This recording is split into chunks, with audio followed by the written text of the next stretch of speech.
Então era um jogo muito aberto, muito franco entre Vasco e Atlético até então. O 2-0, de repente, parecia ser realmente o fim para o Vasco. E aí aparece o que, para mim, é a grande figura do jogo, do ano, ou do Vasco em si.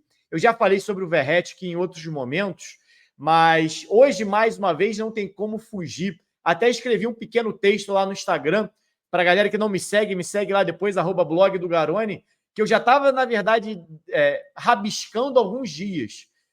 O Verratti é o obelisco do Vasco. O Verratti é a referência, é o pilar. Quando falta bola, falta jogo, falta aproximação, o que o Vasco tem é o Verratti. É a bola longa para o Verratti, é a briga do Verratti, é o cruzamento para a área do Verratti. Todo mundo, o cruzamento para o Verratti é o drible para a esquerda do Felipe. Todo mundo sabe que vai acontecer. Ninguém sabe marcar. Até escrevi lá no Instagram, nesse pequeno texto que eu fiz sobre o Verratti. O Verratti é uma doença sem cura. Todo mundo sabe a causa, todo mundo conhece os sintomas, mas ninguém consegue se curar. Ninguém consegue passar ileso pelo Verratti. E é impressionante isso.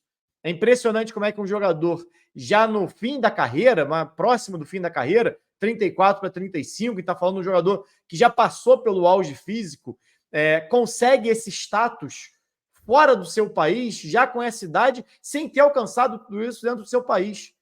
Porque eu me atrevo a dizer que o Verratti já é maior no futebol brasileiro do que ele foi na Argentina. Mas ele fez uma história no Belgrano, terceira divisão, segunda divisão, e um pequeno momento ali na primeira divisão, onde foi artilheiro da competição, a gente contando só o apertura, né, ou clausura, como se fosse um turno, na verdade, só do campeonato. No Vasco, não. Desde que chegou, o Verratti é uma referência. E ele não é uma referência só técnica. Ele é uma referência de luta, de briga. No momento onde o Michael estava fora do campo, quando estava 0-0 ainda, e o Vasco teve que se reestruturar para jogar com o Hugo Moura de zagueiro, quem virou volante foi o Verratti. O Verratti que voltou para compor linha de meio de campo, no lugar do Payet.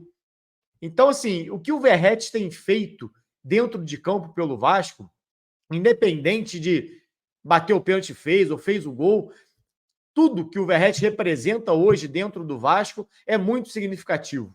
É uma referência muito além da qualidade técnica.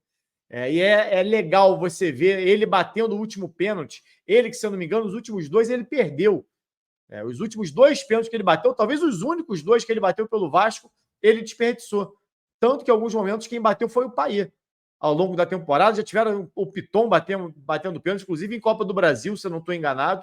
E ainda assim ele bate o último pênalti e consegue classificar o Vasco na próxima fase da Copa do Brasil. Mas muito mais importante do que o pênalti batido é o gol. Com um jogador a menos, o que o Vasco tinha, se muitas vezes no 11 contra 11 que o Vasco tem esse cruzamento para ele faz a diferença. Você não sente que o Vasco está com um jogador a menos quando você tem a possibilidade de cruzar a bola para o Verratti, porque ele sobra. Ele é um a mais. Ele conta como 2 nesse tipo de jogada.